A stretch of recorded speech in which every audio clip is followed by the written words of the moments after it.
Now that we know how to import multiple pictures, the next thing we're going to cover is actually retouching and transforming by selecting images.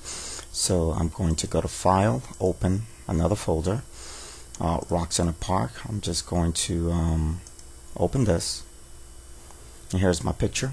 And one of the things that we can do to this, well, many other things that we can do to this is we can crop it. Say, for example, I wanted to crop out, or I wanted to work with just this portion of the picture.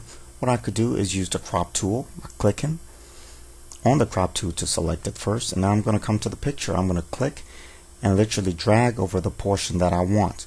If this is the portion that I want, well, Photoshop tells you everything is shaded out except for this portion, and I can actually click and drag to precisely select the area that I want to work with. So if this is where you want to crop from, you could just right click and choose crop. If you notice, just that area has been selected for you to work with.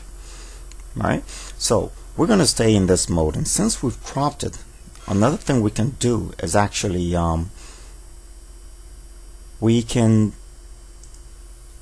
also shrink this picture. And one way of doing that is I can use the Control T function, and what Control T would do, well, could not complete your request because the layer is locked, and I should tell you, this little lock right here tells me that a layer is locked. And to unlock a picture, just double click on it and click OK, and the lock goes away. At this point, I can now move it.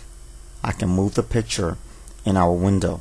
So if I wanted to make this picture smaller, because let's say I wanted to add another picture in the back, by doing Control T on my keyboard, Control T will give me the ability to actually click and drag this picture and resize it to the way I want.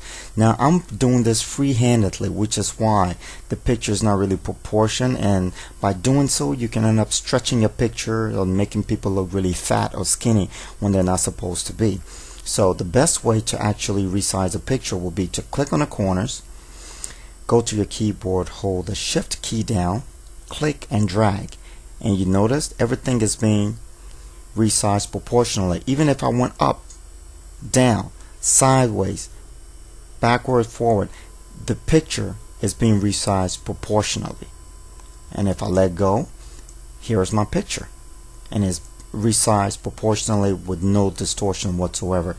Once like this, I can always go back and click on the Move tool to apply my changes. Here's my change, right? That's my new picture.